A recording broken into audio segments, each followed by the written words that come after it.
tonight. We begin with UNCW. Joseph Hefela scored the equalizer in UNCW's draw against College of Charleston on Saturday, coming off of a corner. And this is the pretty veteran-laden lineup that Aiden Heaney trots out there.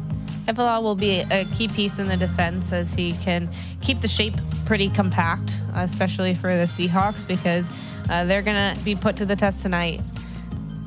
Contrasting 4-3-3 for Carlos Samuano's Tar Heels. Quincy Ehrman, 4 goals this season, up on the forward line for North Carolina. What a revelation he has been coming out of the transfer portal to spend his graduate year in Chapel Hill. You mentioned the transfer portal, and it's been so important for the Tar Heels this season. Ehrman has done a wonderful job stepping into this lineup and leading his team from the front. Last year when these two teams got together, it was a scoreless draw. Look at that shot number. The Tar Heels controlled the game offensively, but UNCW's then starting keeper, Gabriel Parada, had a really nice game. Ethan Newsom of UNCW received a red card. Even playing with a player advantage, the Tar Heels were unable to score one before the game came to its conclusion. 23rd meeting in what's been essentially an annual series for the last decade or so is underway. North Carolina is in the white. UNCW is in the navy blue with some camouflage patterns.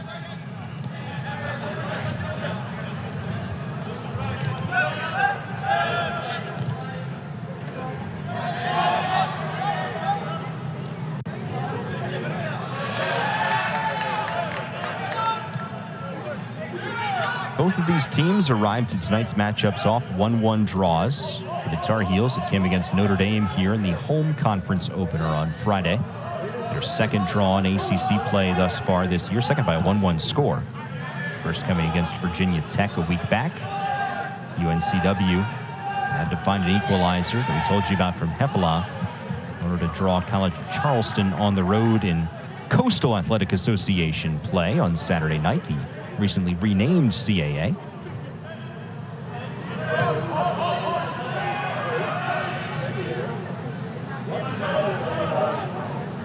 That initial goal that UNCW conceded against the Cougars, snapping a 3-game clean sheet streak.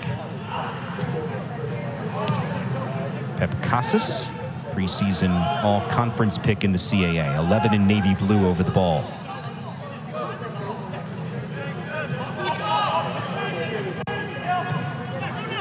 Casas fires it to Cannon Tootle. Gabe Mercer, veteran, trying to get a cross in, and a bicycle kick attempt goes by the wayside and cleared over the end line. It'll be a UNCW corner less than 2 minutes into the game, Brianna. What a wonderful play there. Great job from Gabe Mercer to cut this ball back and find a teammate. It was Bryce Letan, the French freshman forward, say that 3 times fast, attempted the bicycle kick. Now it's Ethan Newsom. Swings it in.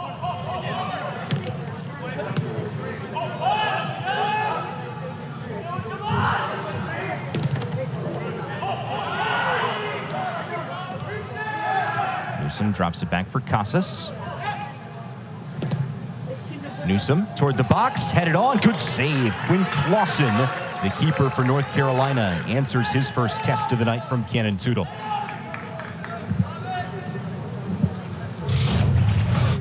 A spectacular service from Newsom to an on-running Tootle, who does a good job timing the ball. I think here he's going to want to head the ball down and across the frame. Brianna, we said it's a veteran UNCW lineup. Tootle in his 5th year as a Seahawk, Gabe Mercer in his 5th year in the program. These are homegrown players who have played a lot in a Seahawk uniform, and they know their tendencies really well. The collegiate experience is so wonderful because they get the chance to build their confidence stepping into these big games.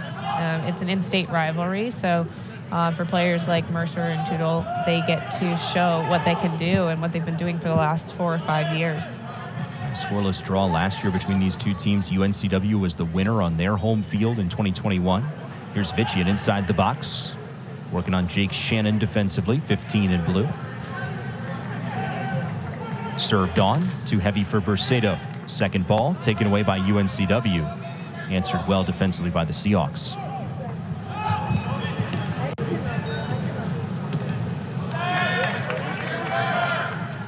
Tan once more.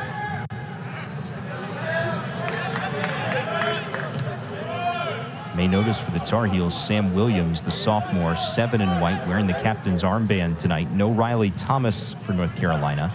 Thomas, who had started every game since the start of last season, unavailable tonight for the Tar Heels. So Williams will wear the captain's armband, and making his first start as a Carolina player, the grad transfer from Elon, Veman Holvik.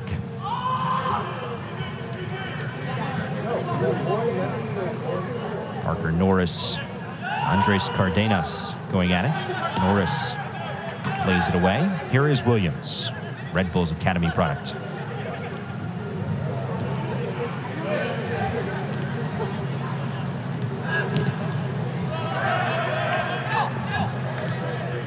To me, Williams stands out as the engine of this team. He covers so much ground offensively and defensively, and he does a good job starting their possession through the midfield.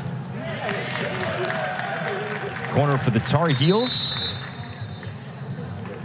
And Nicole Green, who's our referee tonight, she blows her whistle to stop the clock, I thought. Here's Carlos Samuano, head coach of the Tar Heels and a 2011 national champion. His first season at the helm. Now, year number 13 leading the Tar Heels.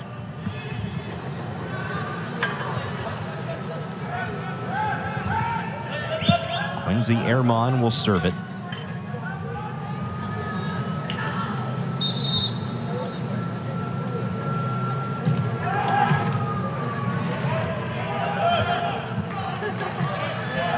Nothing doing on the initial corner attempt for Carolina.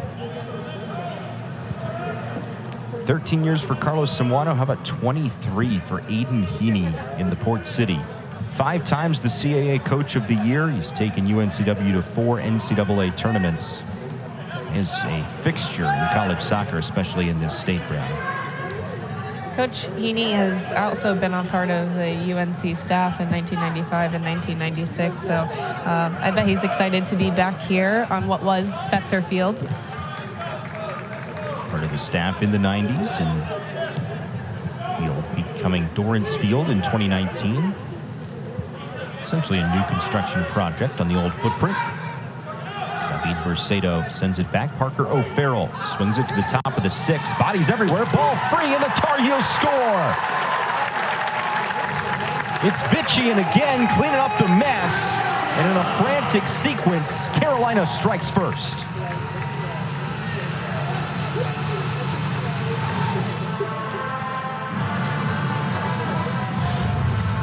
One excellent ball here from our O'Farrell. Just the weight and the texture allows Ehrman to get on the end of it, and it's Vitchian that places it home. Well done from the Tar Heels.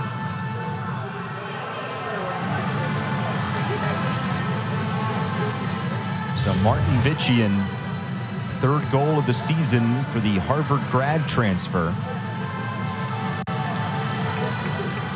He has now scored in 3 of Carolina's last 4 games.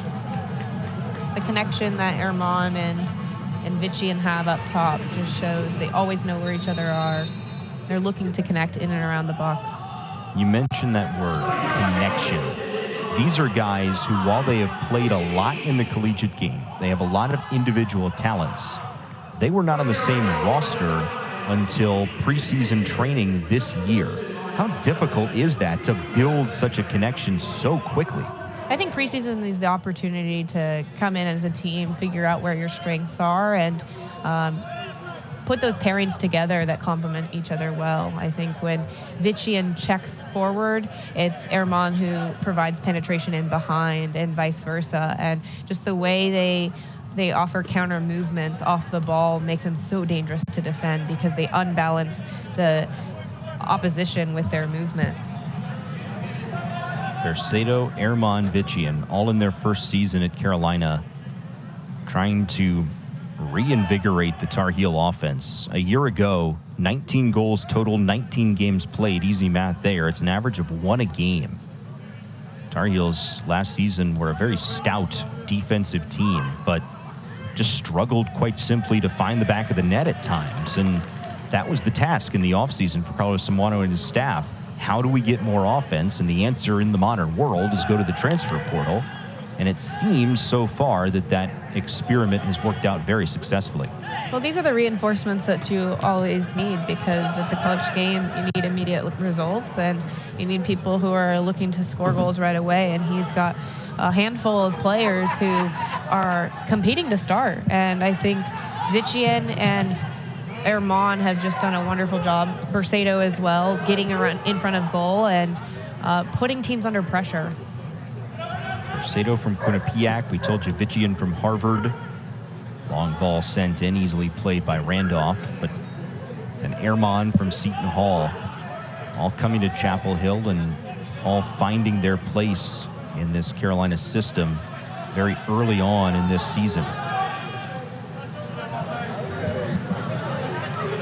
And the concept of a Carolina system, our discussion with Carlos Samuano, he was talking about how, in the past, when roster building was a little bit different, perhaps he would adapt his team's system to fit the strengths of the players that his program brought in. Now it's almost the opposite approach. You look for players that are going to fit your style of play, just because there is so much turnover year in and year out.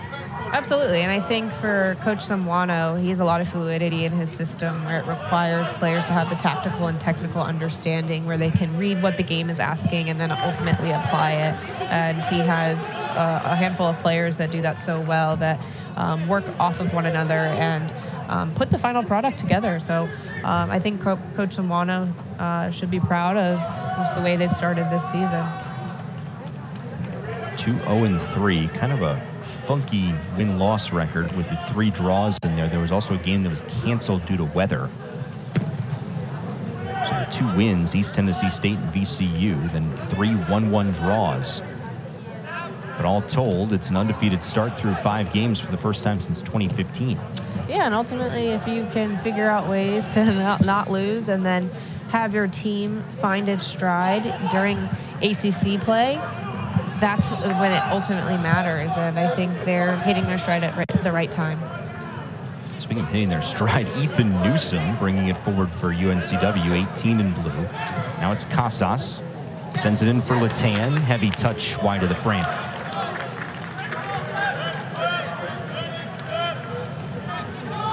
Bryce Latan making his 3rd start as a Seahawk. Previously started against South Carolina in College Charleston. First game he started outside of the Palmetto State. Yet he did not start UNCW's game against Clemson a couple weeks back. That was a 1-1 draw against the Tigers. So any result that UNCW earns tonight against Carolina would be their 2nd result against an ACC team this year.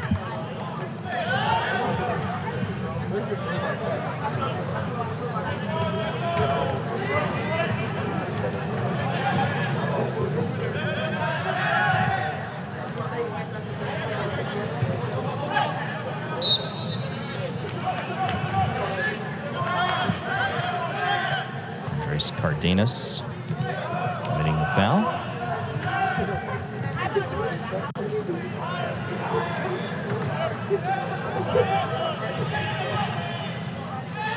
With such an early goal from the Tar Heels, how does that change the strategy of this game for both sides?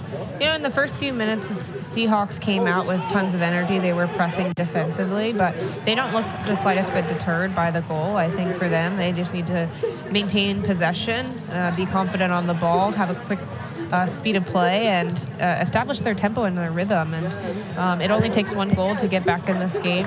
And if they find their forwards who have been on fire to start this season, they'll be in good shape. I think for the Tar Heels, it's how do you continue to press forward and look for more opportunities at goal, because outside of the goal, they haven't really been in the box that much in the first 12 minutes. So, again, they have to remain compact defensively, win the ball, and figure out where they can transition when it's on.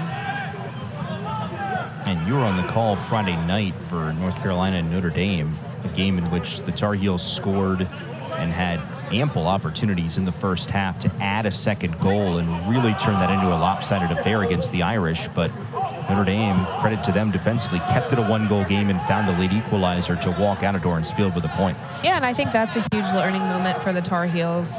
Being up a goal, what is your strategy to continue putting that game out of reach? And I think this is an opportunity for them to build on that result from Friday night. So if they can find a way to get that second or potentially a third goal, that will help them close out games effectively. Quinn Clausen, goal for the Tar Heels, making his third consecutive start. Player who was targeted to take over for the departed Alex Smur last season, but suffered a preseason injury. Clausen competed with graduate transfer Colin Travassos this year as the Tar Heels quickly into the box the other way. Cardenas right through the legs of Parker Norris and easily played by Randolph.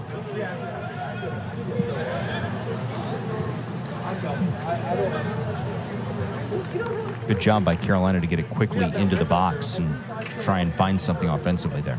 They definitely have a lot of speed up top that drives in numbers, and I think just the way they get numbers in the box allows them to get quality looks in front of goal.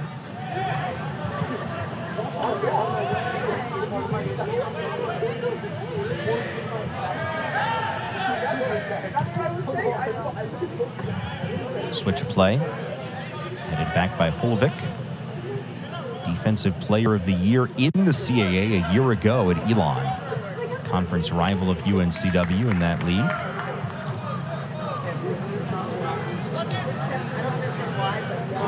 Norwegian native plays it back to the German Zinhard. Norway, Germany, and Charlie Harper, who's 18 in white, just got a touch on the ball. Holds 3 citizenships, Australia, Japan, and England. And now he's playing in the United States. Here's Harper.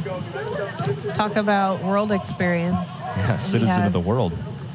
Well, that's the cool thing about football and just getting to travel the entire world and learn from different cultures and see different styles of play. And I think it's benefited him well in the way that he's stepped into the collegiate game. Harper didn't play last year as a true freshman, but has now started every game and played every minute for the Tar Heels along the back line.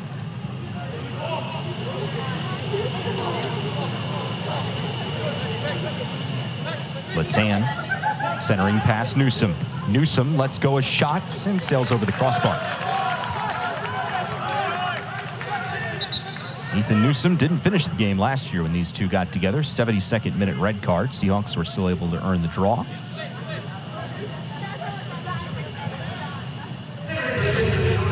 One of the things I like here about Latan is the way he cuts over the face of the Carolina defender. In this case, it was Cardenas.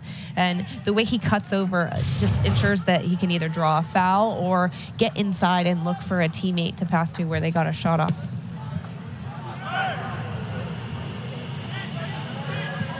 Ahmad Alquak comes into the game for the Tar Heels, replacing Andres Cardenas. Alquak, senior from Greensboro, who scored on a penalty kick in Carolina's season-opening draw against Loyola Maryland.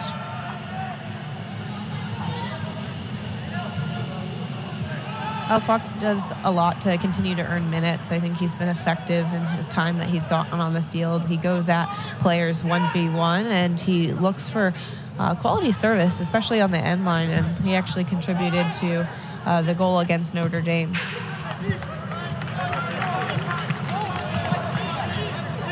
Marked 2 assists this season for Alquak, also had one against VCU. Didn't see the field his first 2 years as a Tar Heel, and now has been a contributor, occasional starter last year, off the bench every game this year. Real show of perseverance throughout his career to continue improving and earn a role in this lineup.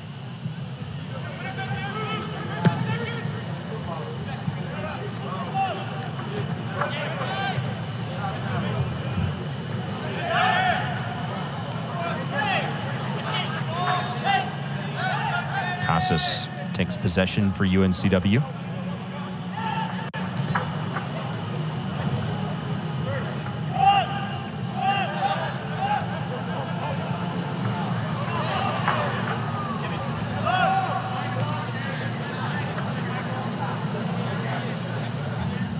Here we're seeing a deep line of confrontation for Carolina. Looks like they're starting to step out and get some pressure on the ball. And this forces the Seahawks to play through their shape. Latan with space. Step on O'Farrell. Crosses. Mercer locates Casas.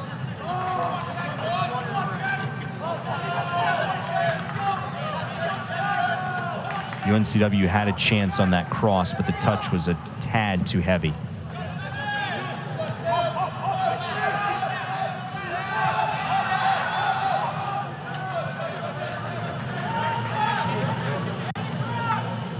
Mercer against Zinhard.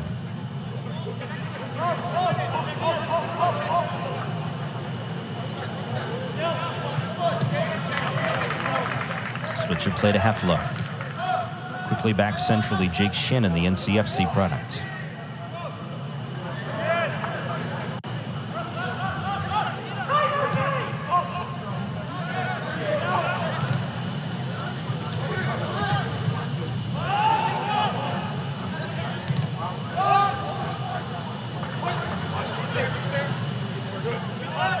Nicely played by O'Farrell.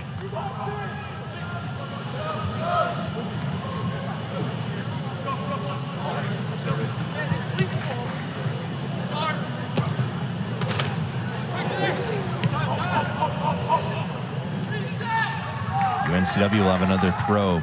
Sustained stretch of possession for the Seahawks. What do you want to see to try and earn a quality final touch here? I think if they can get their forwards involved more and just figure out ways to get those small combinations to unlock some shots on top of the box or even get in behind Carolina's defense, I think that will put the cherry on top of their sustained possession. And for the Tar Heels, I think they're just dropping a little bit too deep in their half at this point in time. If they can step up and relieve some of the pressure on the back line and put UNCW under pressure, that's going to allow them to win the ball higher up.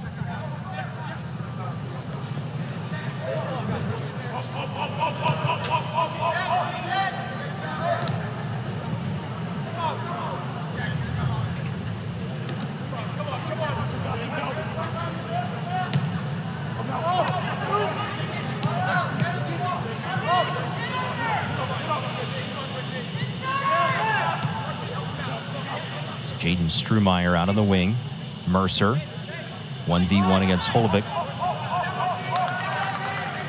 I think the Seahawks have been very patient, though, in their possession, and they've done a good job changing the point.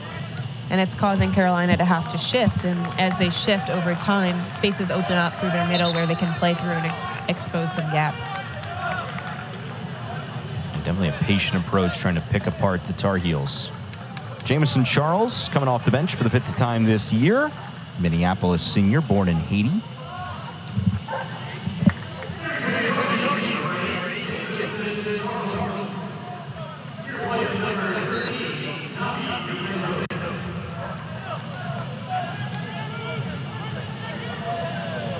Goal kick here for Quinn Clausen. Closing it on halfway through this opening half. UNCW unbeaten in their last 4. North Carolina unbeaten in their 5 games to start out this season. 7th minute goal opened up the scoring for Martin Vici in his 3rd in 4 games.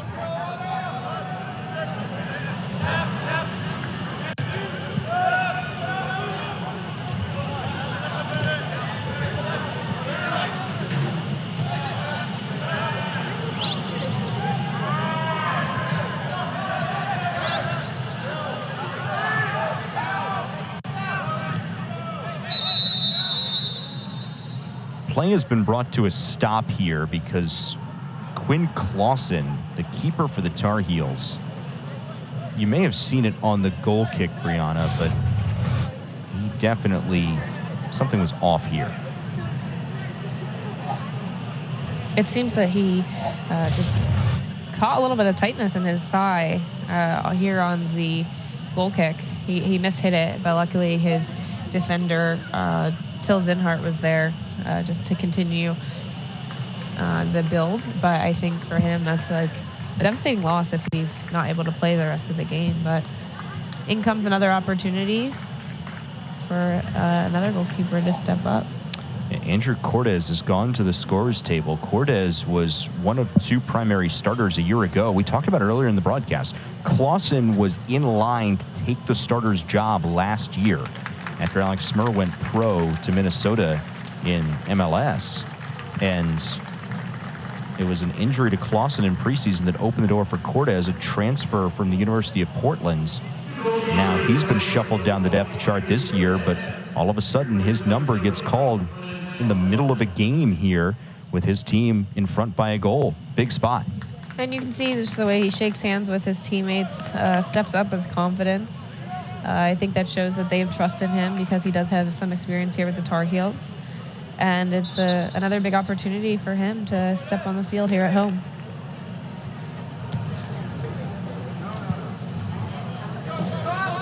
So Carlos Samuano's team already without Riley Thomas tonight, who's been a fixture on the back line. I guess from a flow point of view, it's still relatively early in the match, so no real themes have been established at this point in time. So I think Cortez can step into a game just with a lot left to grow here. So definitely a storyline to watch. Meanwhile, he would love to see his offense put a second goal on the board here. Carolina trying to do just that. Alquak headed away.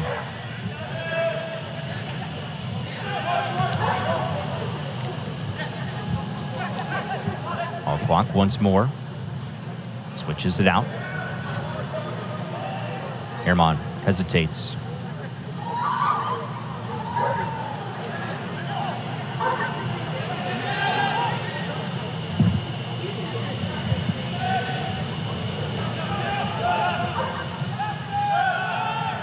Some kind of high-pitched squeaks coming out of your TV or streaming device, don't go adjust your volume settings, please. It is not your device's problem. It is dogs at Dorrance night, so fans are able to bring their furry friends out to the field. There's one. Look at that.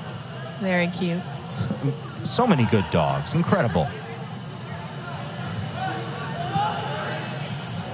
But sometimes it can feel like picking apart a defense, trying to pass it around. It's like a dog chasing its tail, right? Yeah, you have to be patient. Eventually, it will come, maybe. Maybe. For a dog, no. But for the Seahawks and the Tar Heels, most definitely, I think that patience is going to allow them to continue to grow into this game and allow the play to develop where they can establish just a rhythm. I think that's what's missing from this game so far. Well, rhythm or no rhythm, North Carolina was able to fetch the first goal of the game in the 7th minute. Leads this one 1-0.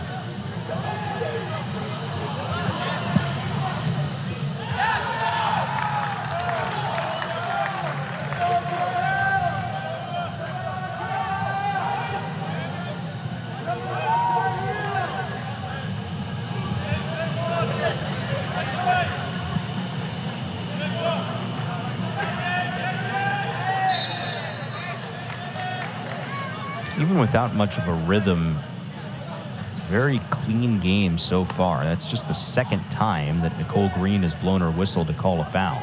Our center referee tonight. That's good when both teams have good sportsmanship and play fairly, because it's just a much more enjoyable game to watch, and I think it keeps the flow of the game going, especially because the number one priority is to keep everyone safe so that a competitive game can be played.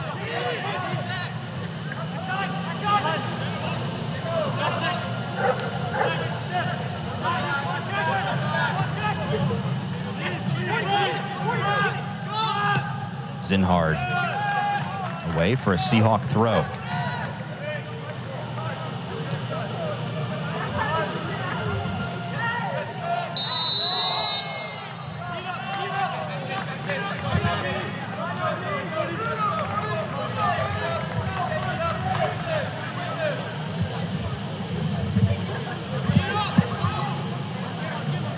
It's going to be a free kick for UNCW from deep outside the box. Gabe Mercer over the ball, and Andrew Cordes has come in as a substitute for Quinn Clausen. They'll set up his defense in front of him. There's Mercer. Aiden Heaney calls him one of the hardest working kids he has ever coached. Graduate student from Wake Forest, North Carolina. Cordes leaps and takes it in. Right idea to go straight on goal there? I didn't mind the in-swinging service here, but I think UNCW is a little bit outmatched in terms of height. So getting on the end of a service like that is going to be a little bit more challenging, and the in-swinger gives a little bit more opportunity for Cordes to come out and claim the ball as he did on that last play. Cordes standing 6'1", but Martin Vitchin, the goal scorer, 6'4". He is a physical presence that just hasn't been there at the top of the formation for the Tar Heels in recent years.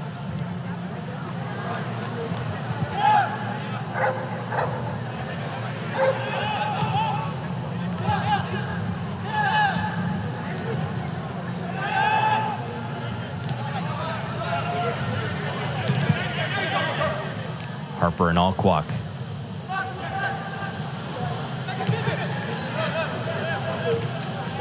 Williams pivots over to Zinhard. Good ball out wide. This is Ehrman. Andrew Check turns. Long crosser, and Randolph able to handle it.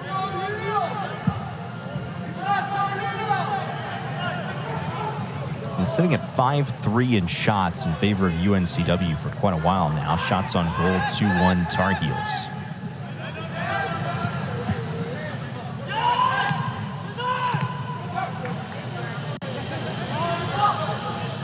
O'Farrell, plenty of space. Alquak does well to stay on side. Alquak back to Charles.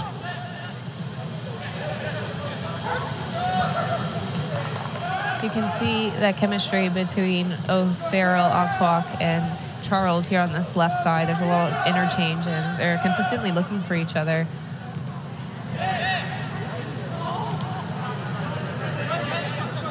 In the case of Alquak and Charles, it's players who have come off the bench, but have done so with regularity this year.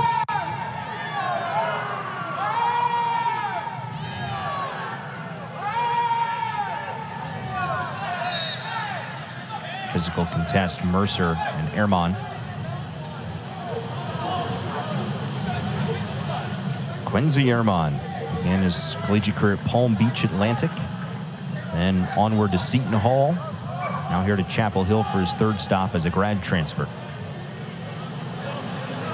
Player that Carlos Simwano says has been the difference maker in the early going this year. Check out the high pressure from Vitchin. Dangerous spot if the Seahawks don't get it out of there.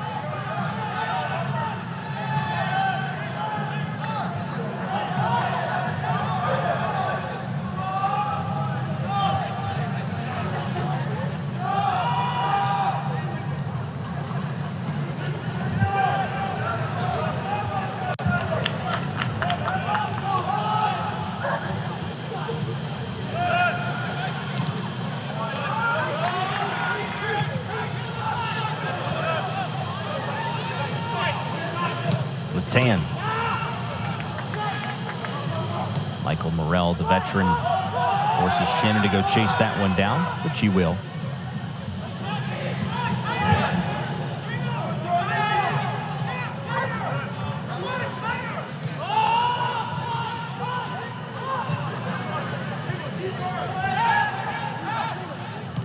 Long ball up for Norris.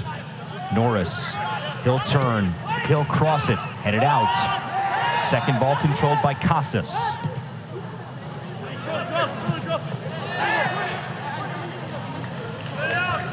A goal kick for Carolina. North Carolina holding the 1-0 lead. The goal came early. Martin Vitchin for the third time in 4 games. Again, what a wonderful service from O'Farrell to the back post, and none other than Erman to tap it across the box to his partner in crime, Vichy, puts it home for Carolina's 1-0 lead. So Vichy will hit the bench. He'll sit for the final 15 or so minutes of this opening half, return in the second half. I was curious in the moment, even more so watching the replay. Was that an intended pass by Erman across the frame of the goal, or was that a mishit shot that was simply there for the taking for Vichy? 100% it was a pass, just because where he was standing at the back post, he has no angle to shoot, unless, of course, he takes a touch inside. But that's a first-time attempt, because you got to square it across the box. It works against the momentum of the goalkeeper, who's sliding back across from the initial service, and then Vichy is there unmarked, ready to put it away. So I think that was a really good decision to just square it across the box for a teammate to tap in. Again, teammates now in just their 6th official game, 7th time that Carolina has warmed up and taken the field this year. Their game against American back on August 27th stopped in the 38th minute due to inclement weather. What a contributor Erman, the all-conference pick at Seton Hall, has been. A Division II All-American in 2021 at Palm Beach Atlantic.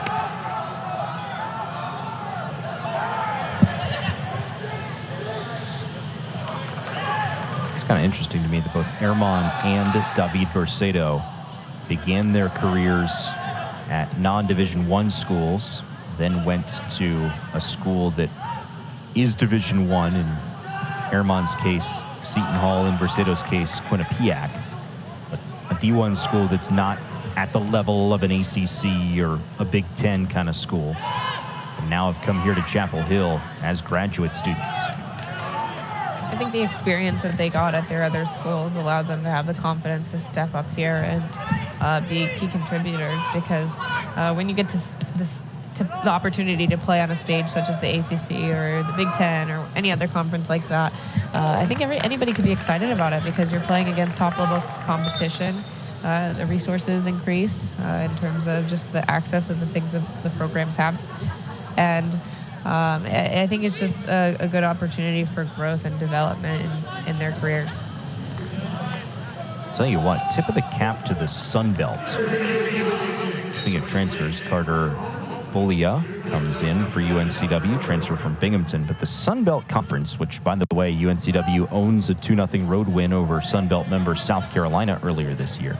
But the Sun Belt, 1, 2, 3 in this week's United Soccer Coaches poll.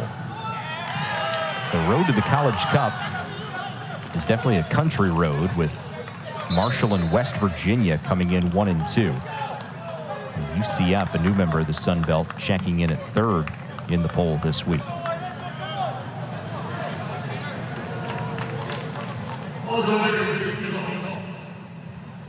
Ryan Greener into the proceedings, sophomore from Frisco, Texas. 6th appearance off the bench this year.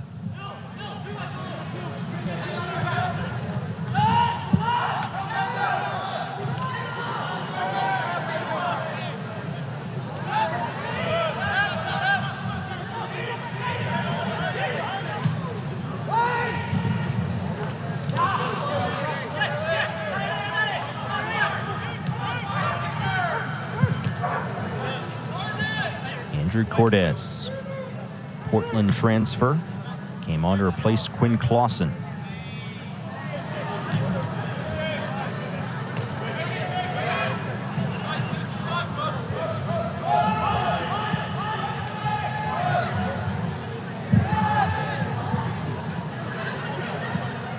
You know, we're in our last 10 minutes or so in the half, and I'd be curious to see Carolina take a little bit more risk and press forward a little bit more as a unit. They're up a goal, but going into half, they don't want to give the Seahawks any chance to find the equalizer. So I think now is a good opportunity to see if they can create some more quality chances in front of net heading into the half.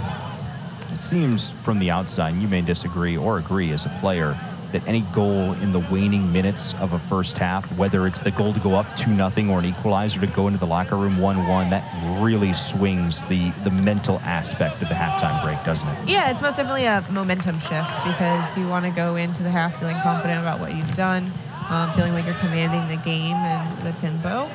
I think in the last 10 minutes or so, it's been fairly even in terms of possession, but both teams are looking to get that final marker before they head into the half. UNCW has only conceded multiple goals once this season. Their one loss, 3-1 to Northeastern.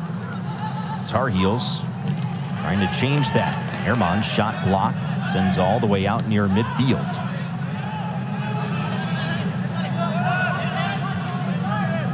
Zinhard being pursued. Clears it well.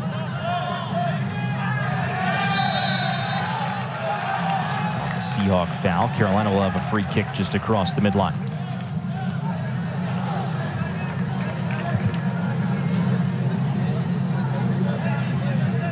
Check in a seated position, the junior from Elmhurst, Illinois.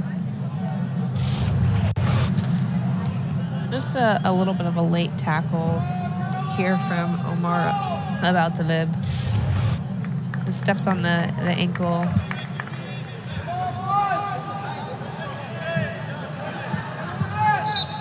Check appears to be okay. Play will resume.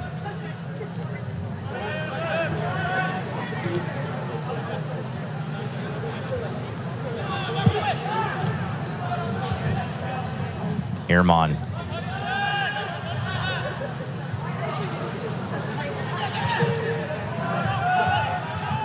All the way back to Harper to switch the point of attack. Defers for Zinhard with 8 minutes to go in the half.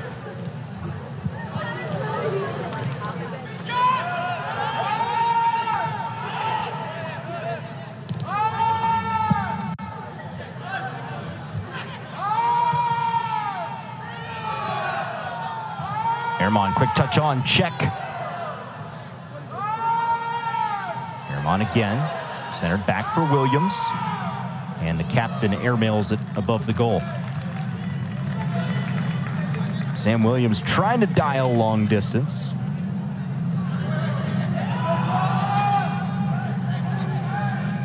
The all-freshman team pick. An accomplishment that is all the more remarkable when you realize that he played his freshman year last year as a 17-year-old. And has taken a big step forward as a leader here in year two as a Tar Heel. Because that could be really hard to do when you come in as a freshman so young as he was. Yeah, and then to step up and now wear the captain's band in your second year. Crosser. I think that shows the leadership qualities that he adds to this roster. We talked to Carlos Simwano. Is it a case of having to go to Sam and tell him to be a leader? It's more a case, he said, of having the conversation that it's okay to step up and lead because it's a natural quality that Williams possesses, and being able to exhibit that as now a player with more experience has been a benefit for this Tar Heel team. Here comes the corner. And it's Williams who gets it out of trouble.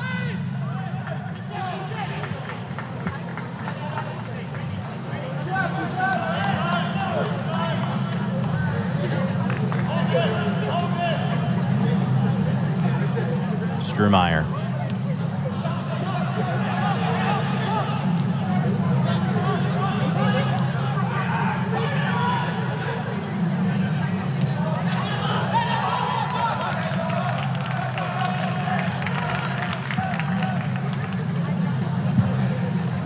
Parker O'Farrell to toss it in. Charles, the substitute. Long, deep ball over the top. All Kwok challenging.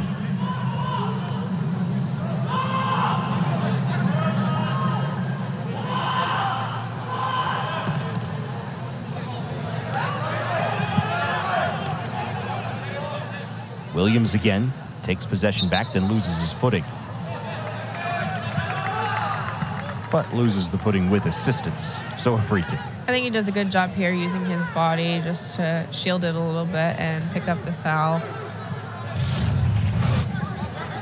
good job from Jamison Charles to pressure the ball and get that touch for Williams, who shields the ball with his body and draws a foul here in the attacking third. Great opportunity for the Tar Heels. Ernest Bawa off the bench.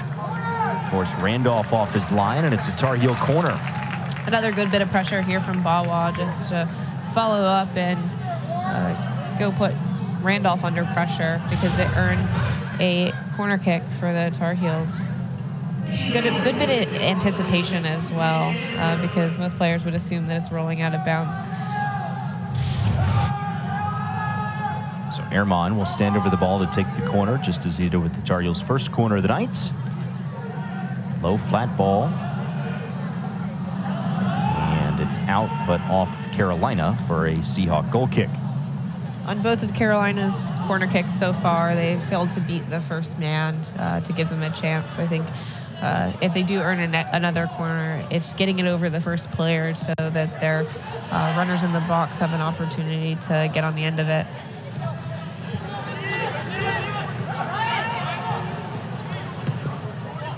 Where is that directive coming from? Is that going to be something that the coaching staff will relay to a captain, who then mentions it? Is it part of the halftime discussion? Is that something that an on-field leader might discuss? I think it just comes down to execution. I didn't see any near post runners that showed that they were looking to play the near post and, maybe flick it on. So I think just the execution, just getting under it a little bit more so they can lift it to the middle of the six or even the back post will give them a better look at goal. But to answer your question, I think the players on those set pieces know when it's good and when it's not. So they have to make the adjustments accordingly.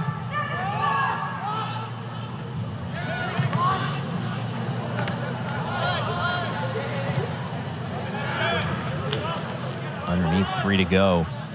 The first half of play.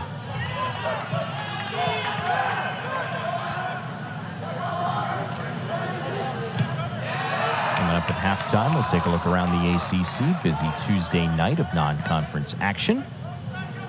Also a peek ahead at some big matches on ACC Network coming up this weekend.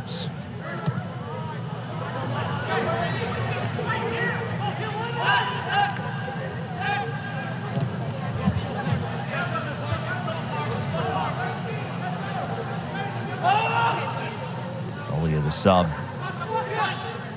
End line.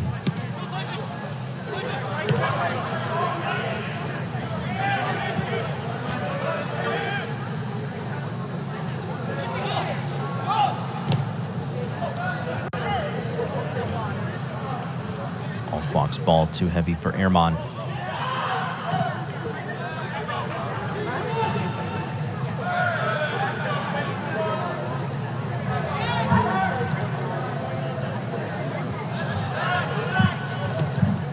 If we assume the scoreline stays 1-0, take us inside the Seahawk locker room. What are you doing to try and find an equalizer in half number 2?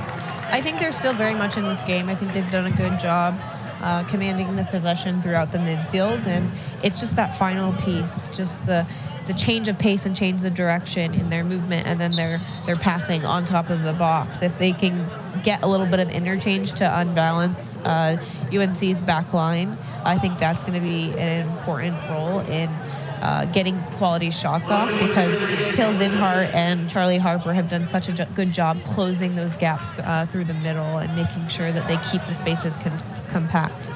So just those adjustments will help them get back into this game. Zinhart and Harper, not the typical center back combination for the Tar Heels.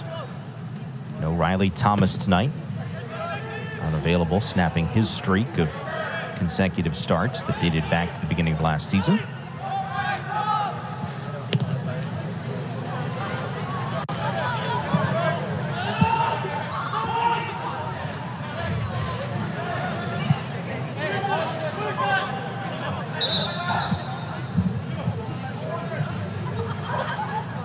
Waning seconds of the opening half. 10, 9, 8, 7, 6, 5, 4, 3. Bawa will take possession back for the Tar Heels, and that'll bring the proceedings to a close. Well, Brianna, two teams in good. UNCW on the road here in Chapel Hill. They have been familiar with playing away from home throughout this year, drawing Clemson, beating South Carolina in Columbia, earning a road win against Queens in non-conference action last time out.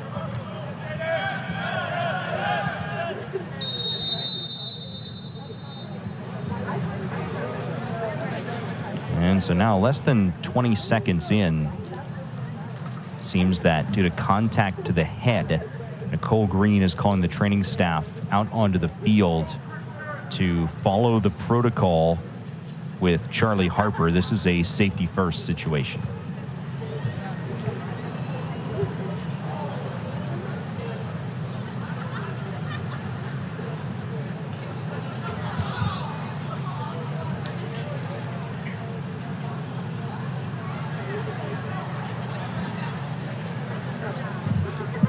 Harper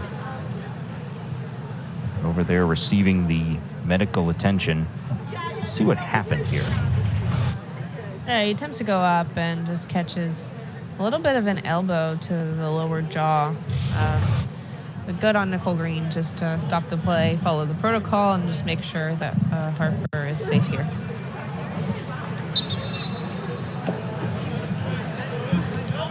Back into play, and Jude Carr, our fourth official, tells Charlie Harper he can re-enter the contest now.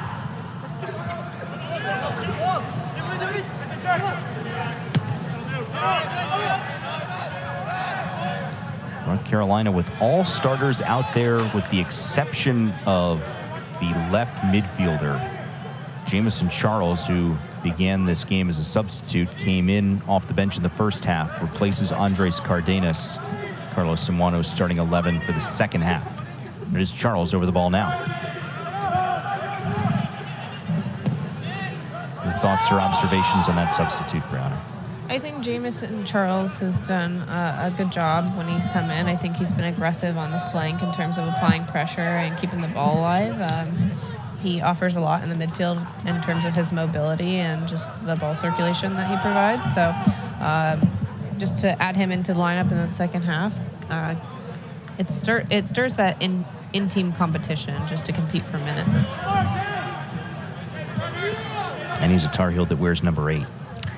Great number, great choice. Is there a reason why you wore number 8? I wanted to be like Andres Iniesta, and number 8 looks cute. So anyway you flip it, it looks the same. Show up the same, be consistent on the field. Number 8's my favorite. That's a good point. Up, down, left, right. Symmetrical number. Brianna Pinto, the Tar Heel standout, current NWSL pro alongside. Headed away, second chance in the box, and a low ball rolls out wide. Parker O'Farrell took the shot for the Tar Heels.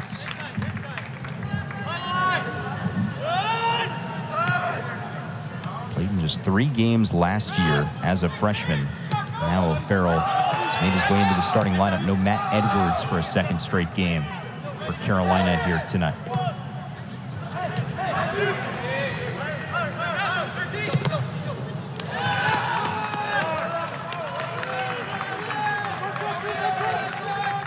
Tar Heels with a corner.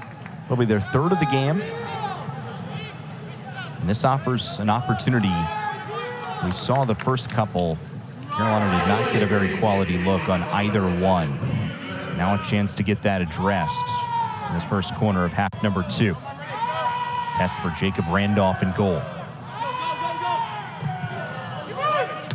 Punched out. Second ball, won by Williams. And he is shoved down, no foul call. Williams confounded by that. Charles will go track it down, played all the way back to Cortez with Latan challenging. Miss hit though. All of a sudden, in the last 30 seconds or so, the physicality of this game is picked way up. I think that shows that the Seahawks went into the locker room with a fire lit under them, that they need to step out and prove who they are in the second half and really look for that equalizer here soon. Aiden Heaney's team Already with an ACC draw against Clemson this year, a road win at Sunbelt member South Carolina. The midweek road game has been kind to UNCW so far this season. They'll need to find their way to an equalizer to find their way to a result here tonight in Chapel Hill.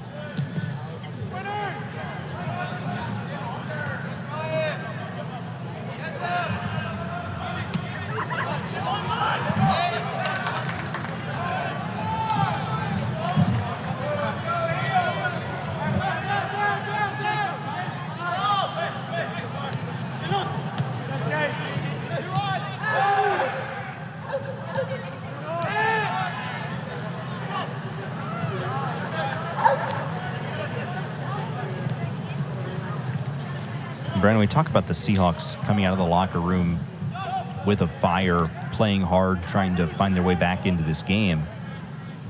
It raises the interesting conundrum that a team like UNCW faces with these midweek games. These are the opportunities to really boost your RPI and make a statement on a national level.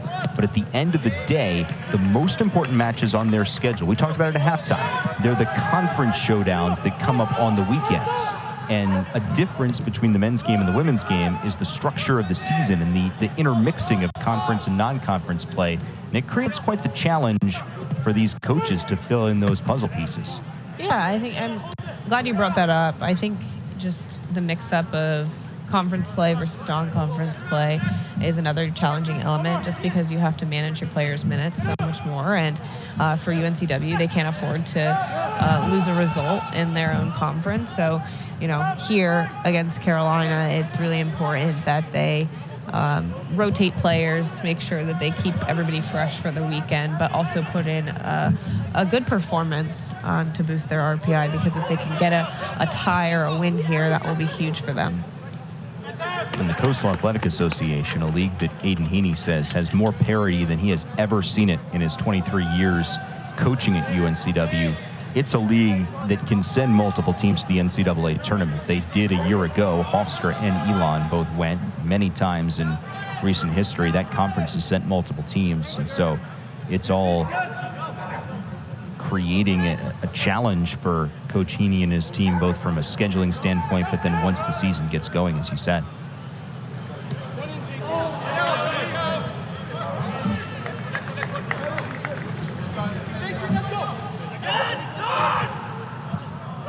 NCW in the NCAA tournament 4 times, most recently in 2018.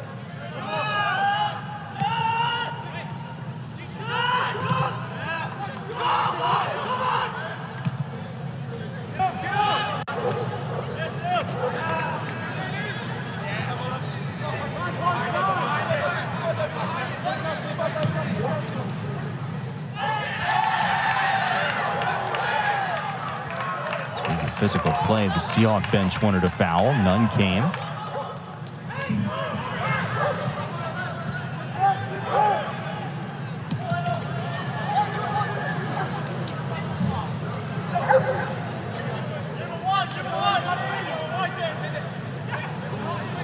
Nice footwork for Ehrman. Bring it forward.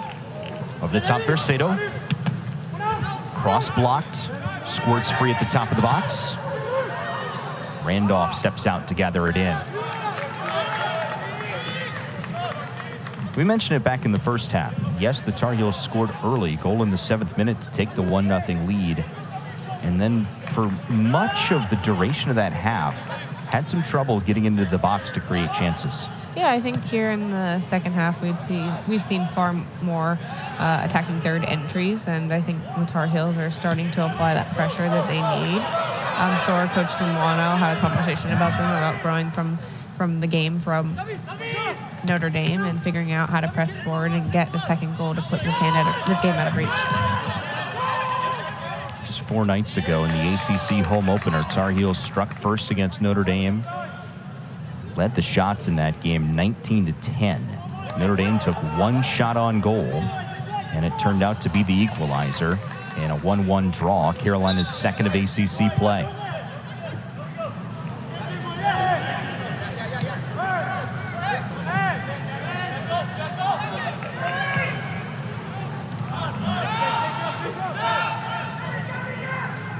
Tills in hard. Deep crosser to Bercedo.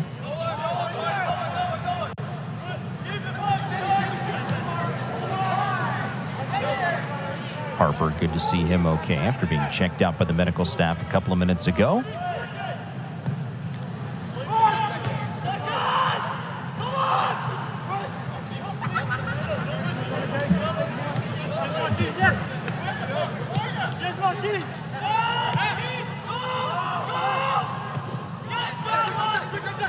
Ehrman.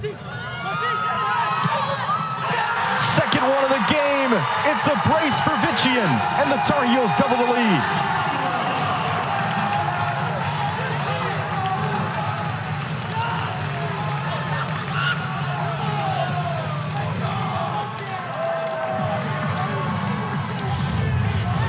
This is exactly what you want to see out of the Tar Heels coming into the second half, pressing forward and getting the ball higher up the field, forcing those turnovers. Vician does everything right. He opens his hips and hits it to the back post. And just the way the ball bends is out of the reach for Randolph. Well done by the Tar Heels. Second time this year that UNCW has conceded multiple goals in a game. Martin Vician with his first brace as a Tar Heel. His fourth goal in the last 4 games, and now he finds himself tied with Quincy Ehrman for the team lead. 11 Carolina goals this season. The portal trio of forwards, Vician, Ehrman, Bercedo, 9 of the 11. That shows that they used the portal to their advantage.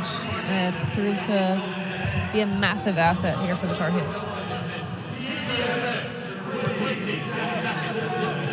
Martin Vician, second team All-Ivy League selection the last 2 years at Harvard. Started 31 of the 32 games he played in. That was after he played sparingly his first 2 years there. 4 games before an injury in 2019. Seahawks pressing, looking to get one back here. Carolina's defense will negate the threat, but then if you remember, the Ivy League did not play at all at any point in that 2020-2021 school year. So Vician had played 4 collegiate soccer games over 2 whole years prior to his junior campaign at Harvard.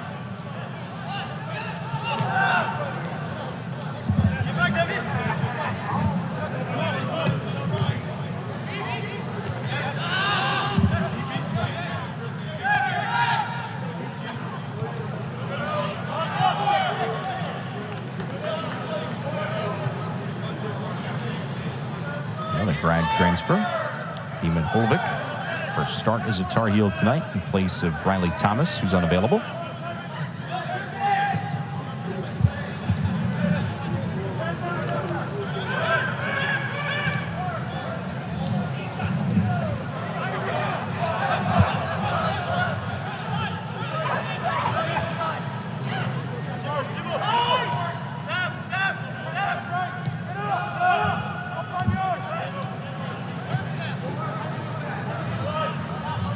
Talked about it. Carolina trying to build upon what occurred Friday against Notre Dame, controlling a game, but only walking away with a draw. How critical it would be to find a second goal tonight. Mission accomplished, again, relatively early in the second half. Absolutely. And I think for the Tar Heels, they have their sights set on getting to the tournament and then advancing to a College Cup. And for them, they need to adopt that relentless mentality where they show no mercy in the second half. They should be pushing for the third, the fourth, because that's how this team grows to where they want to go, because it's going to take a full 90-minute performance where they're constantly putting the opposition under pressure in the attacking third. Carolina's fourth corner of the game. Second ball, won by the Tar Heels. Bercedo working it. Farrell will take it back in the center of the field. College Cup, a place that Carlos Samuano is familiar with. He's been there 4 times, most recently in 2020. Reached and won the national championship in 2011 in his first year. His team was eliminated in the semifinals. The next 3 appearances, offside call, flag came up.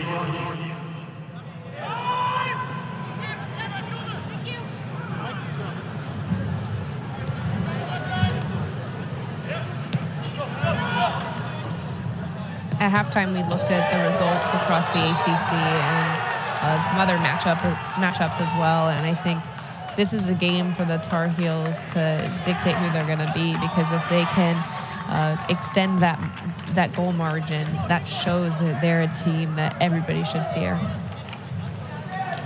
It is the third time that Carolina has scored multiple goals in a game this season.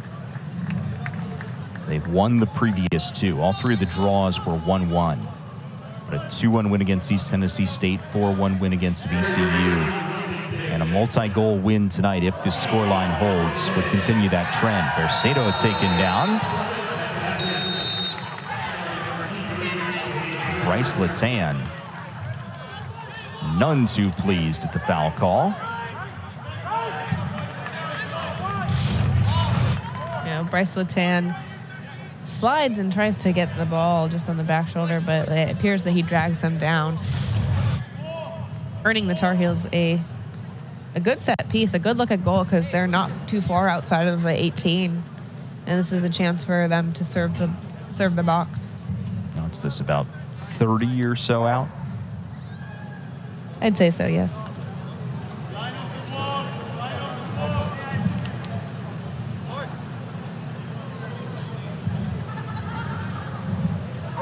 Vitchian and Ehrman over the ball. There's Vitchian, already a brace tonight.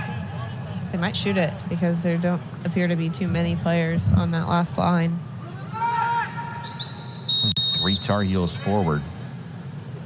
It is Vitchian. He will go on goal. Just out high. You had that one read, Brianna. When anybody stacks up like that, feet spread apart, ready to aim on frames, it's very convincing that they might shoot the ball, but he does a good job getting up over it. It dips a little bit, but just not enough. Decent attempt here from Vitchian. Looking for that third goal. He wants a hat trick. You know it.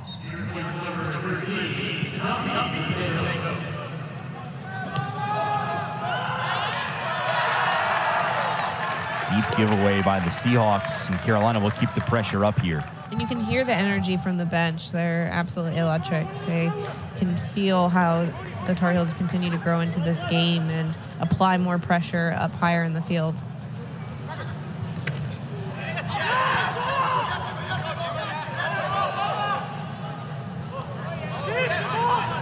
That bench very much into this game. Very few players you can see over there are seated.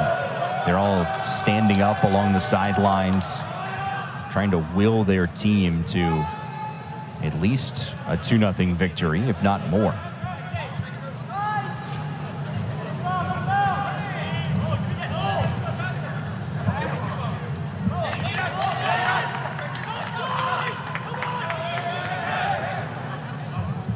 Definitely feels like a new energy from North Carolina compared to the last couple of years. They're more subdued, a calm and composed team, but, energy never hurts, especially when it comes from the bench. You know that your teammates are cheering you on, and I think energy is contagious, because in a match like this where you're trying to develop that relentless mentality, it starts from every player on their roster believing that they can push for more and more and more.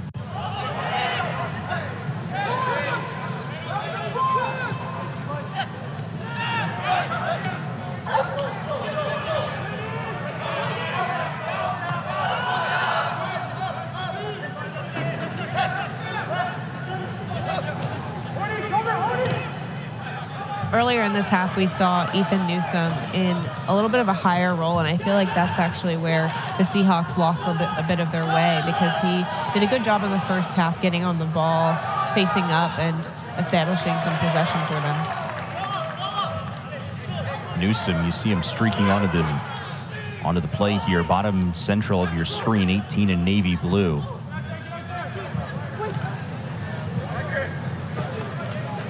Couple of goals this season, a All-CAA third-team pick a year ago, and a player that Aiden Heaney says is really coming into his own.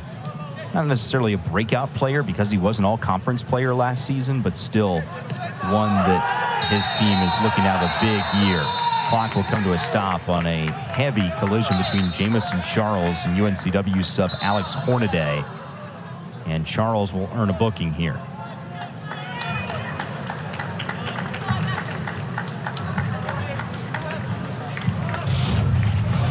Here's just a reckless collision from Charles. He loses the ball and looks to slide in, but catches the Seahawk ankle here. And that arm went up too. Glad to see Alex Fornada is okay, free of harm on that tackle.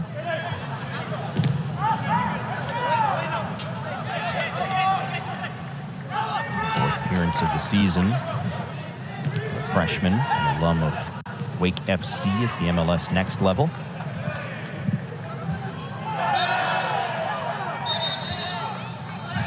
There are a lot of homegrown North Carolina natives on this UNCW roster. You know, that's what the cool thing is about growing up here. There's so many talented players and a number of programs on the men's and women's sides that have been successful, not only at our state and at the conference level, but nationally. And I think there's no greater incentive than for all these talented players to stay home and play in their hometown markets, because these programs are doing great things for the community. The way they connect with their fan base and just the way they perform is ultimately a beautiful thing to watch. And Wilmington is a very passionate town for their Seahawks. UNCW Sports, definitely the #1 show in town sports-wise in Wilmington. And Aiden Heaney very proud of the way that his team is ingrained with the community, involved in community service, and public faces representing the university and the sport so well.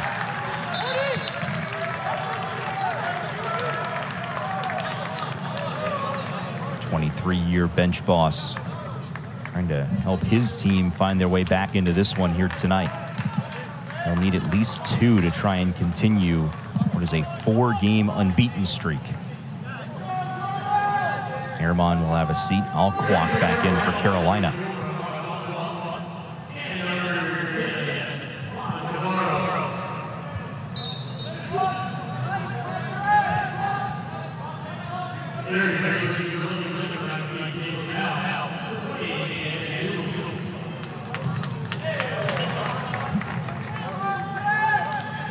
Powell, who's just come into the game for the Seahawks, 3rd appearance. The redshirt freshman from Charlotte. Has some UNCW connections in his family. His uncle Adrian played at UNCW in the 90s. Ernest Bawa, left-footed blast, well wide. But those are the kind of shots that speak to the relentlessness that you've been discussing, Brianna. Yeah, especially for a player like Bawa. He's come on with limited minutes, and I think he's trying to make an impact every time he is on the field. You can see it through the aggressive play. There's the way he attacks the box and looks to get a shot off, because he's a player with a great strike. But for UNC as a whole, they, again, want to continue to push forward and look for that 3rd goal, because that's the way you close out these matches.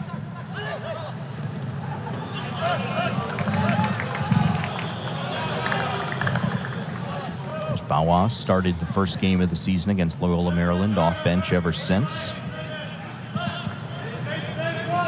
And that statement right there speaks to the depth provided by all these transfer contributors to the Tar Heels this year. Bawa able to come in as a bench piece after being a starter somewhat out of necessity the last couple of years. No one was home on the cross. Ball will roll harmlessly over the sideline for UNCW. See a little bit of a laugh and a smile there. Good service across the box. Just no one was there.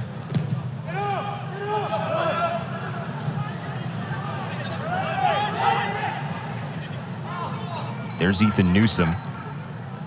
UNCW will try and get something going offensively here.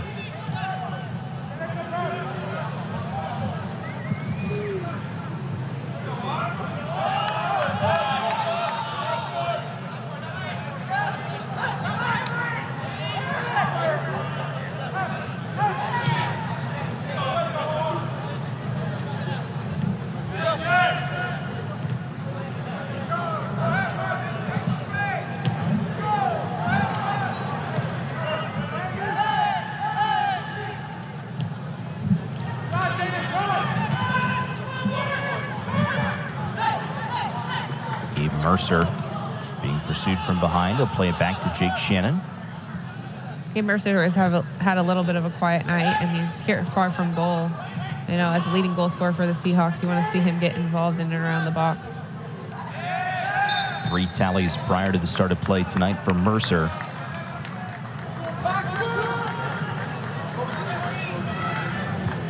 Perhaps some cramping for Sam Williams, being helped out by his teammate Charlie Harper. Now the clock will stop.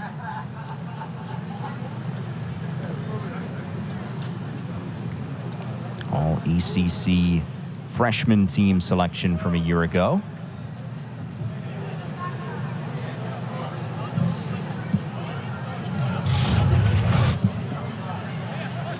Sam Williams seems to cramp up here as he lunges for the ball and tries to win possession.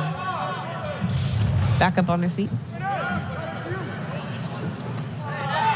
36 appearances for New York Red Bulls, 2, a record for an academy player. And just as soon as we got back into play, another blow to the head and a precautionary check on Vichian.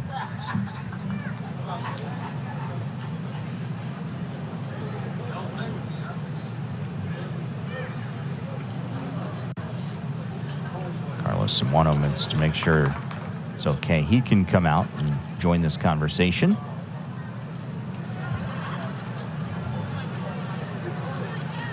Two goals tonight for Vichian.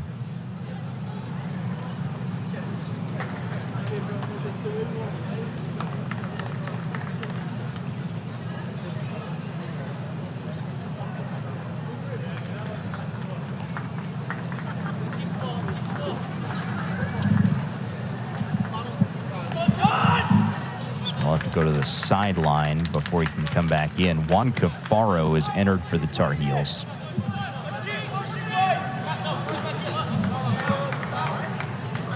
There's the Argentinian junior. 6th appearance of the season for him. Season high 4 shots against UNCW last year in a scoreless draw. Tar Heels have tallied 2 goals thanks to Vichian tonight.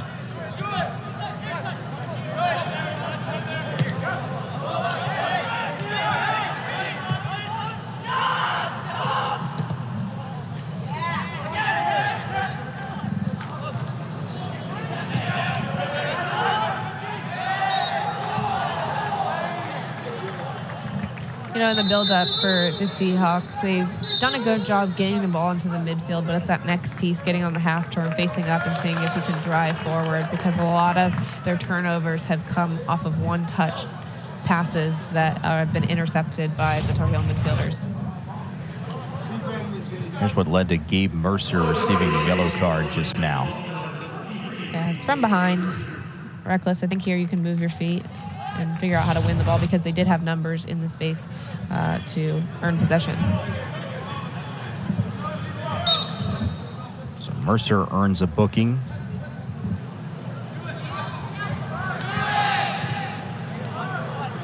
Yeah, the second half definitely has seen an uptick in some of those reckless fouls.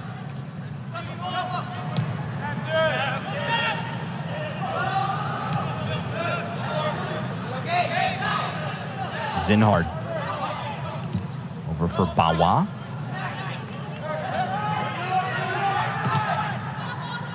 Cannon Tootle, we barely called his name at all tonight. 20 in blue, 5th-year player.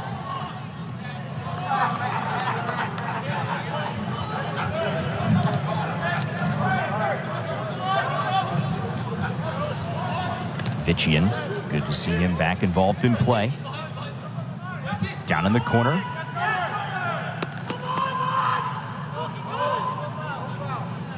Vichian challenging. Takes it out of trouble.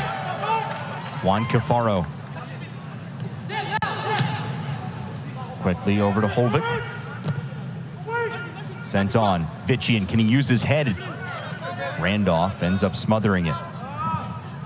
Vichian frustrated with that. As a player, when you've got 2, how much are you thinking about the hat trick? Oh, that's the only thing that's on my mind. Because just what's one more if you've already scored 2? But I think for him, he has plenty of time left. But I think it comes down to making the right decisions in the box. Take the shot if it's on, of course, but if it's not, making the right pass to a teammate to create a quality chance is always paramount. Pitching already the second Tar Heel with a multi-goal game this season, joining Quincy Ehrman. But a brace against VCU. Plenty of space. There's Vitchian. Is he onside? Yes, he is. Vitchian out wide. Dances into the box. Cross blocked, popped around. And last touched out by Carolina.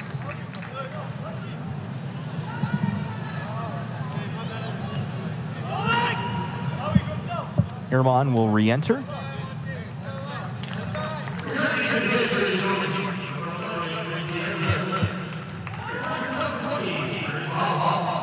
Vitchian will stroll off. Ehrman back in.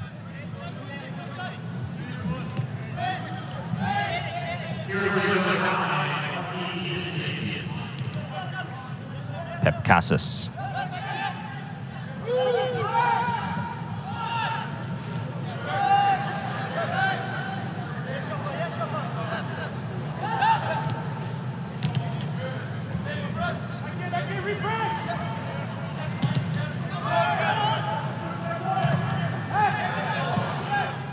We know how important UNCW's conference matchups are, beginning with Campbell, a newcomer to their conference, on Saturday.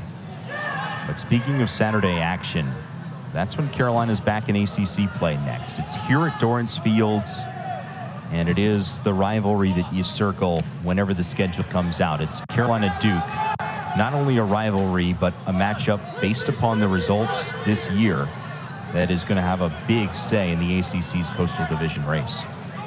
That's the match that you get excited for as a Tar Heel, because you want nothing more than to beat the Blue Devils. I think for here, for the Tar Heels, they really wanted to get prepared for that match and make a statement in the ACC play, because the Blue Devils are a talented side, and if Carolina can put it all together, a complete 90-minute performance, they'll give themselves the best chance to get that win, a critical win in ACC play. It'll be Saturday night, 7 o'clock start here from Dorrance Field, Carolina and Duke. Last time that Duke was here at Dorrance, it was a dominant 3-0 victory for the Blue Devils. Back in 2021, two teams drew in Durham last year, 1-1. Part of Duke's unbeaten ACC slate.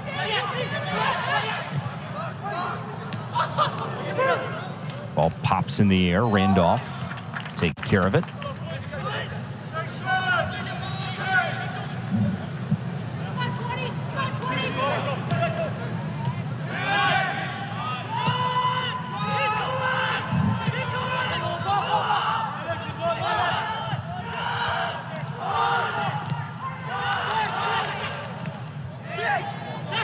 Andrew check.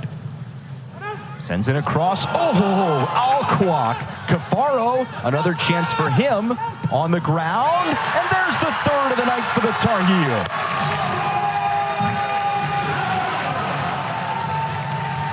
Quincy Ehrman's 5th tally of the season.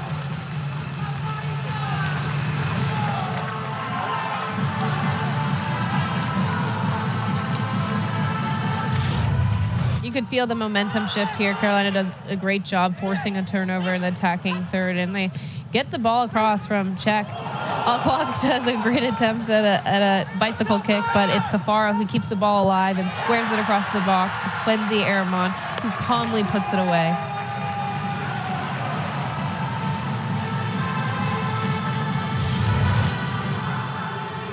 Well, Martin Vitchian being tied for the team lead in goals lasted all of a few minutes.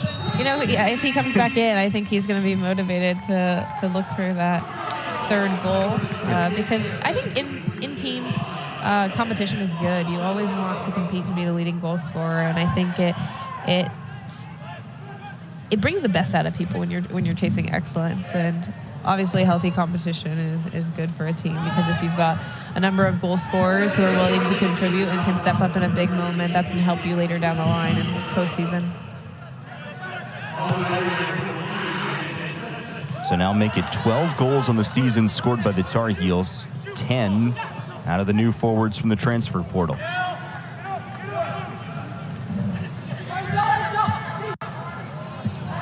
Daniel Cooch is into the game, third appearance of the season for the junior forward from Birmingham, Alabama. So Cooch checked in for Bawa after the goal. See Cooch middle right of your screen, pursuing the ball now.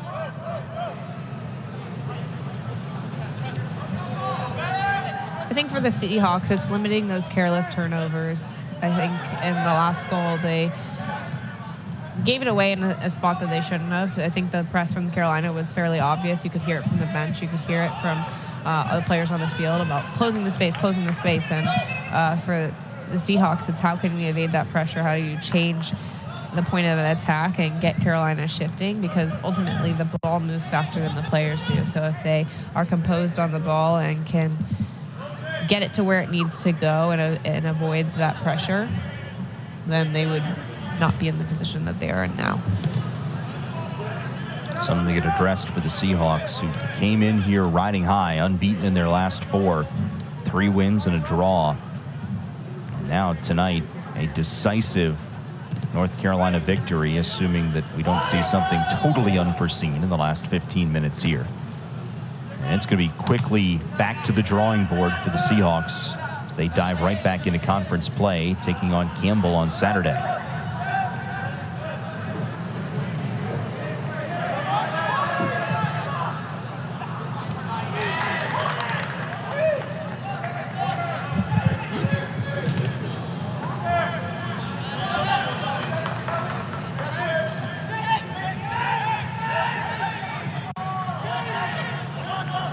See, it's moments like those, like thinking about the weight of the pass so that your teammate can receive it on the half turn and get forward, because that last pass was blasted into Gabe Mercer's foot, unable to control it, and it's another turnover. Thankfully for the Seahawks, they were able to win back possession and establish rhythm here on the right flank.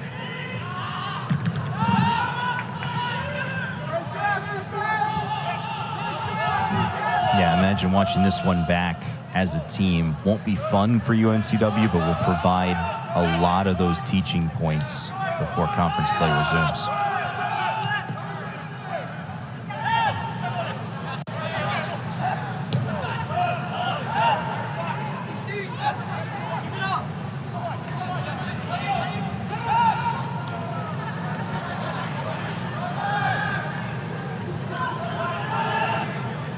Powell on the cross.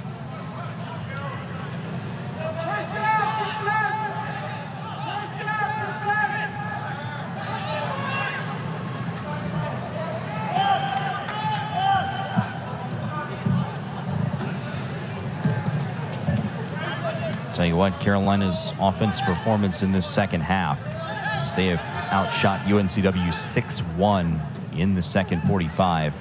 It has made it a pretty quiet night for Andrew Cordes. He'll be tested right here by Cannon Tootle, but his header sails well wide and high.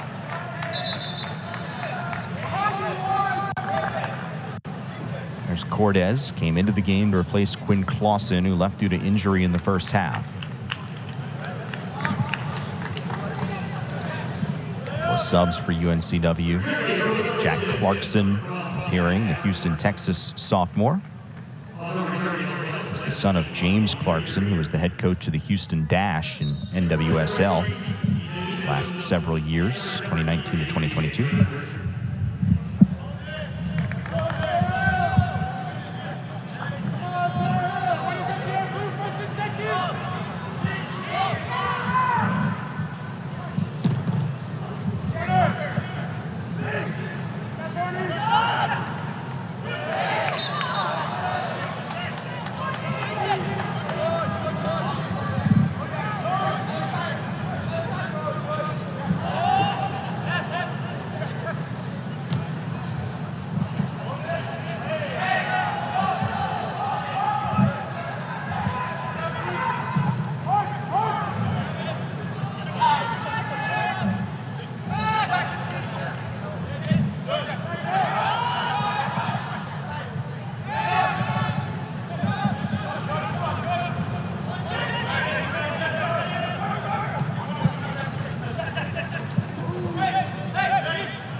Holovic on the move.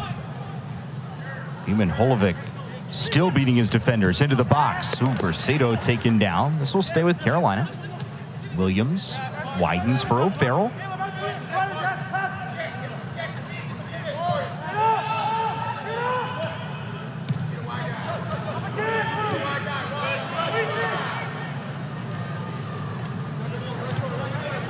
Carolina content to possess here as we wind toward 10 minutes to go.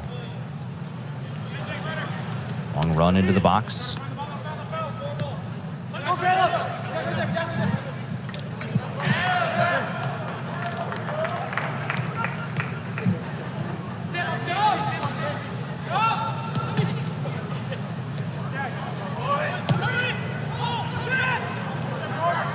Sent wide.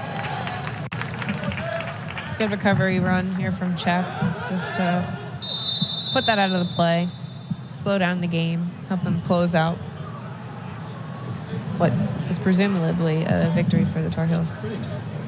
Holovic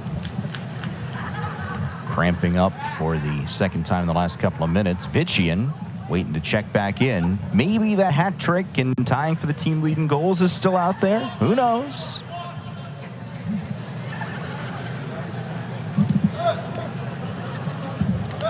But a Carolina team already off to their best start, deepest into the season without a loss since 2015. They'll go to 3-0-3 tonight. So 6 games, no defeats. And this is the kind of win in a home midweek game that if you're Carlos Samuano and his staff, you love to see your team earn because it is tangible improvements from the last ACC action, back-to-back 1-1 draws. This time, Carolina shows the relentlessness. They take a 1-0 early game lead and turn it into a convincing victory here over UNCW tonight, a team that no slouch themselves, coming in unbeaten in their last 4. I think this will give them the confidence they need heading into that matchup against Duke this Saturday. Carolina has definitely learned something over the weekend and taken that Notre Dame game and applied the lessons in a great way here tonight.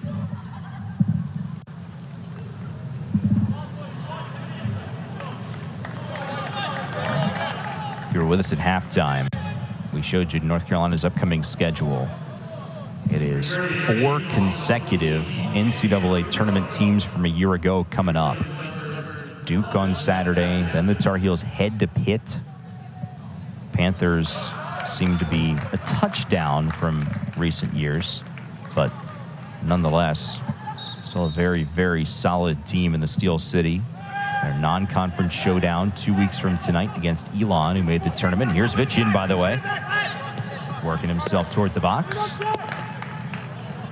But Elon team under Mark Reeves that reached the NCAA tournament a year ago, and then the reigning national champions, Syracuse, here on October 6th.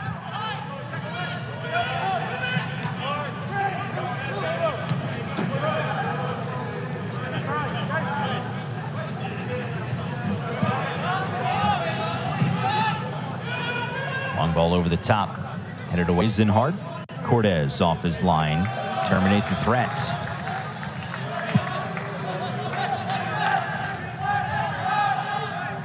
Goalkeeper situation, definitely one to watch for Carolina, but anytime that you have to reach the 3rd keeper on your depth chart, it is a comforting feeling as a coach to know that that 3rd keeper is someone who has significant starting experience in the form of Cortez. Yeah, and I think getting any player on your roster some experience is going to help because, like we said earlier, it's a condensed schedule here in collegiate soccer. So injuries happen, unfortunately, and if you can call on any one of your players on your roster at any given time, that's just strength in numbers for their roster.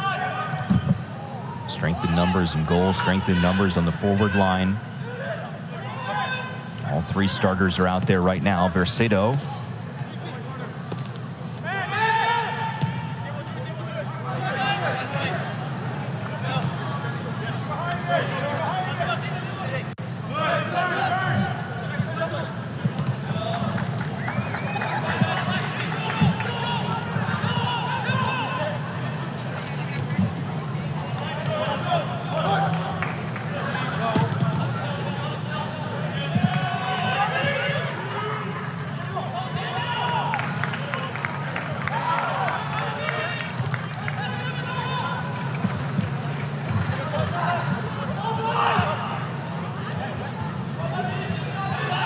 Julia. Hornaday. Heavy touch. A roll out for a Carolina throw. Tar Heels will make some subs. Alquak back in. Also Ty Johnson making just his second appearance of the season. Faro will enjoy the rest of the night off. There's Johnson, sophomore from Chesterfield, Virginia, just a couple hours up the road. Made his Carolina debut against VCU in his hometown of Richmond. That's got to be pretty cool. Now his chance to play in a game on Dorrance Field in the regular season for the first time.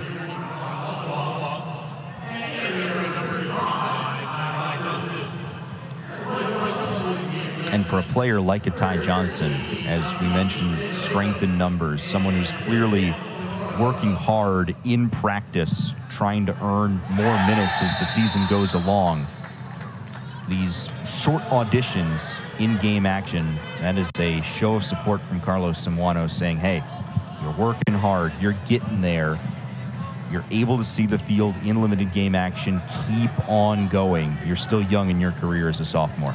Yeah, it's a breath of fresh air getting a step on the field, and it shows that the coaching staff sees what you're doing in training. So for Ty Johnson, this is a big moment for him to use these minutes and make the most of it. And if that continues to grow over time, it's only going to improve his development. Off the set piece, headed out. Keeper way off his line. Look out. Here comes Vitchian. He's going to be 1v1 against Randolph. A chance at the hat trick. Vitchian. Pushed wide, and Randolph turned him aside. Now there is some drama for you late in a 3-goal game. Vitchian is going to want this one back. A great job to intercept this ball, and a one-on-one with the goalkeeper. You know, here I think it's an opportunity to shoot because Randolph is retreating towards the goal, but because he decides to dribble, it offers an opportunity for the Seahawks to recover. I thought Vitchian was going to pull it from around the top of the box, especially because he had that free kick earlier in the game that was so accurate from about 30 or so yards away. Yeah, I would have shot the ball just outside the box, wrapped it low and around Randolph, just opening his hips and bending it in, just a corner or anywhere, it would give him a better look at goal. Well, Alquak says we may not be done with scoring opportunities after all that. But I commend just the Seahawks' effort to recover because, you know, if you're all the way in the opposing box, you may assume that it's an automatic goal. But because they made that box-to-box sprint, that's what keeps games in hand and retains the scoring margin to a 3-goal lead.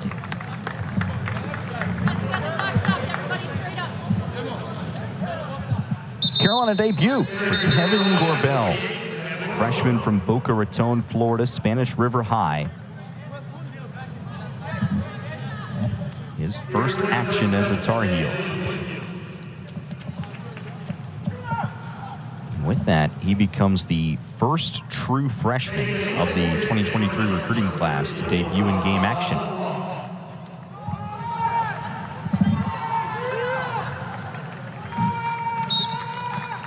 Sam Williams, team captain, will step off for the Final Four.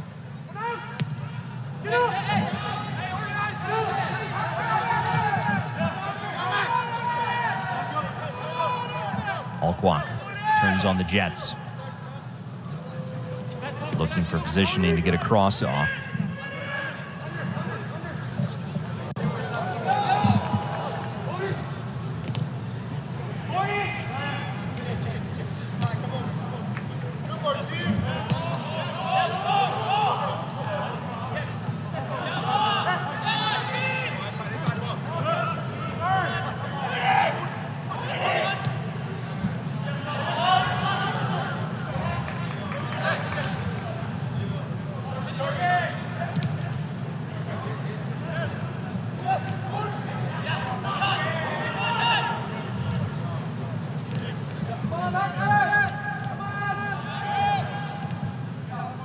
Moving closer to 3 minutes left in this one.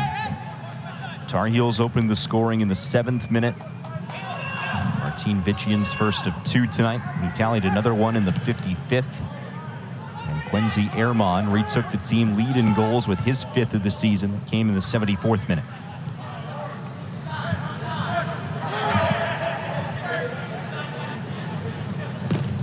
Chance for the Seahawks to maybe get one back. Taken off the foot of O'Farrell.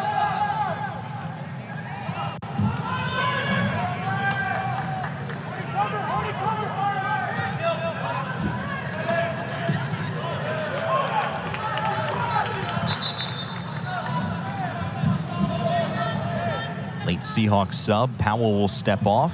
Abudalev returns.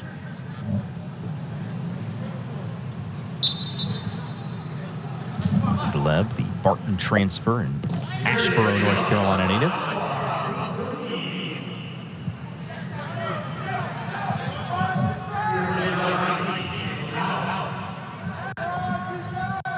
Corner for the Seahawks, just their 2nd of this second half. Abudalev over it. Sends it toward the far post. Second ball, Hornaday, and the Seahawks tally one.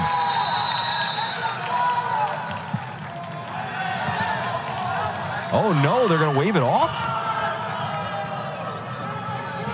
It's going to be waved off due to a foul. Either way for the Tar Heels, you don't want to concede corner kicks this late because they're set piece opportunities, and if there wasn't a foul here, this could be a goal, eliminating their clean sheet on the night. Great service to the back post. Looks like it's punched out to the top of the box where, good anticipation by Hornada.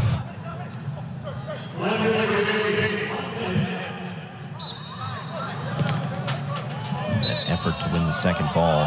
Yes, it resulted in the foul. Oh, and now we got some jawing going on. Heffley and Bawa. Shannon steps between the duo. We have 51 seconds left in the match. It's not a time to pick up a card of any sort.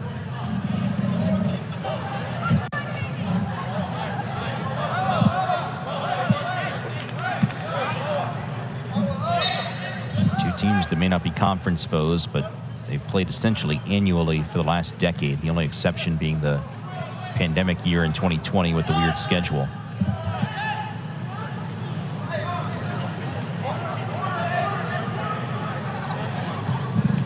It's definitely players that are familiar with one another. A lot of emotion in this one. But Carlos Samuano and his team taking another terrific step forward tonight. They'll stay unbeaten. They'll go to 3-0-3.